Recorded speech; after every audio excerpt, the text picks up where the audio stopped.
Good morning. Welcome to a new episode in which we're going to discuss the markets, and the markets are doing what we want it to be doing.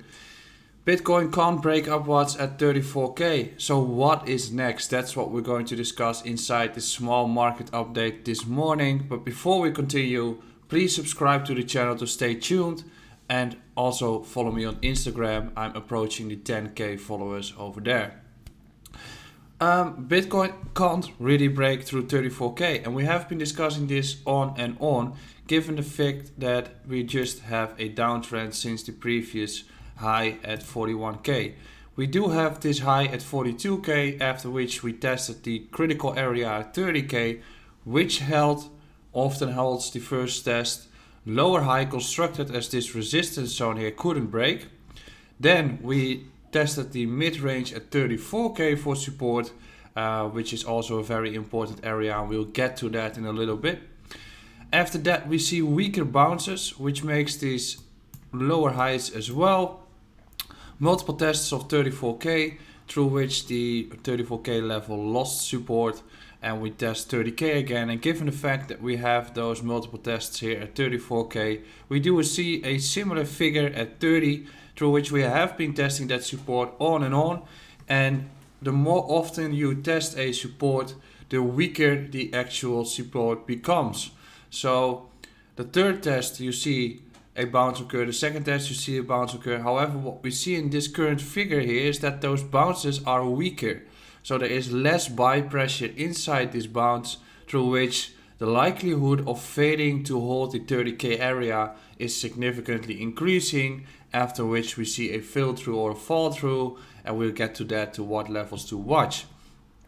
What did we see yesterday? We did see that we held the 30k level once again, and I've discussed this red zone here as the critical support or resistance zone to flip for support, given that we used to have the 34k zone as support previously. So in order to become bullish again, the price of Bitcoin had to flip this level for support, and then the next area to break is this 37.5k area.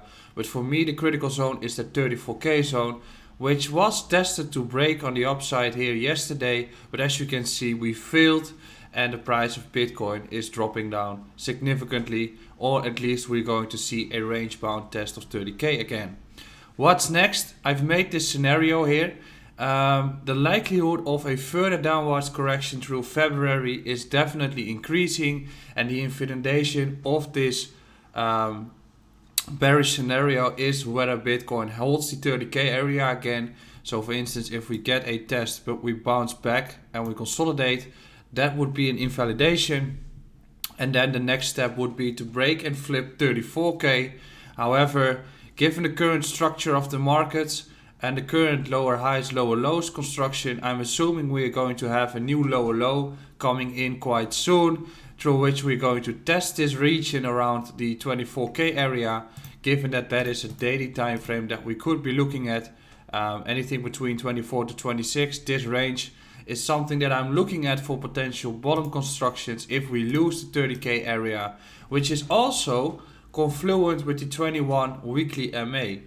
And the 21 weekly MA is a very important indicator to watch, as that has been support through the entire bull cycle in 2017. So if you want to see the ultimate bottom, the 21 weekly MA is an indicator that you should be watching, as frequently that's being used as the ultimate bottom in bull markets. Also, corrections do occur. We have seen a correction of 30%. During the entire bull cycle from 2016 to 2017, we've seen corrections occur between 30 to 40%, all quite natural. So even if we get towards 24 to 26k, that is a drop of 40%, very natural, especially given the fact that Bitcoin has been going vertical in the previous months. So a correction is just very natural to build up an organic and healthy market, as Bitcoin is doing right now. So given the daily levels that we have here and the current construction, I'm assuming we're going to see this scenario play out. However, if you were waiting to get into the Bitcoin markets and you're buying at 31 or 30k through the dollar cost average structure, you're doing fine, as you're probably still buying a cheap Bitcoin for the future in general. So don't rely on anything that's going to be for certain. Buying at 30k is already way better than buying at 42k. But the critical part is that everybody FOMO'd at the beginning of this year, but the actual opportunities are coming by right now, as the Bitcoin dominance frequently runs up in the period of February. We have been discussing this in the live stream, where you can see that the top structure of the Bitcoin dominance is often in December. And what you see in such a downwards fall, we did see a very significant downwards fall of the Bitcoin dominance chart. Often in January and the first stage of the period of the alt season or alt cycle, majors do well. And majors have been doing well, but they also need to correct to make that higher low, to build up strength, after which from March onwards or April onwards, the entire market will do well, as the summer period is often the best period for altcoins. What do we see in this chart? We do see top structures again in December, history plays out again, and what we can see is that from in 2018, during February towards March, the dominance chart ran up. What do we see here? From January onwards, another run up towards February. We also see the critical part is that we test the low here, which is quite similar, and then another run up occurs. The same approach here, February towards May even, actually March, dominance chart runs up, and in this case the likelihood of the dominance chart crawling up a little is most likely going to happen, which means that there's two scenarios. Either Bitcoin is going to run up heavily, causing the Bitcoin pairs of altcoins to drop south. Given the current construction of altcoins and the current level of the markets, I'm not quite sure with that scenario, but if that happens, that's all pretty bullish.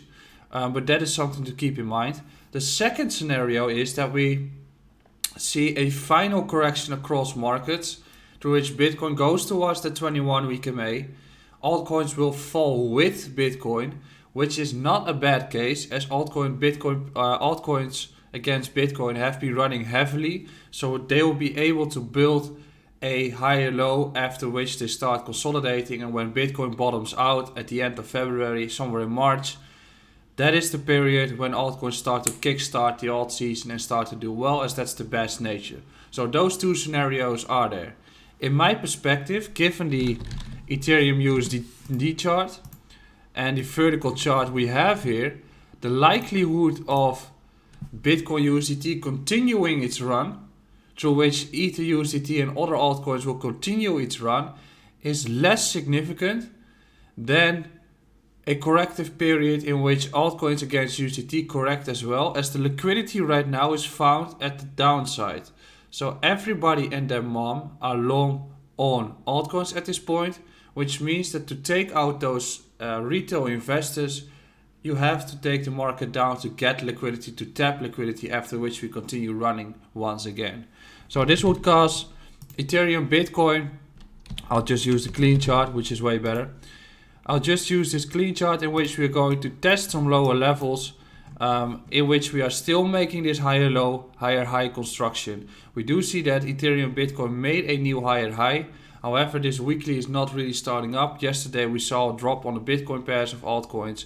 If we get a corrective move, the likelihood of testing this range around 0.34, just like we see in any of these constructions. So here we see a breakout as well, retest of the previous level, after which we compress and break out. So in this case, most likely we get a correction towards this previous high around 0.33, get compression, and then during the summer we break out heavily, causing Ethereum to go towards 3k. That is the most likely scenario for me, and I will be keeping you up to date if anything changes. Subscribe to the channel, follow me on Instagram, and I'll see you again tomorrow with a new update.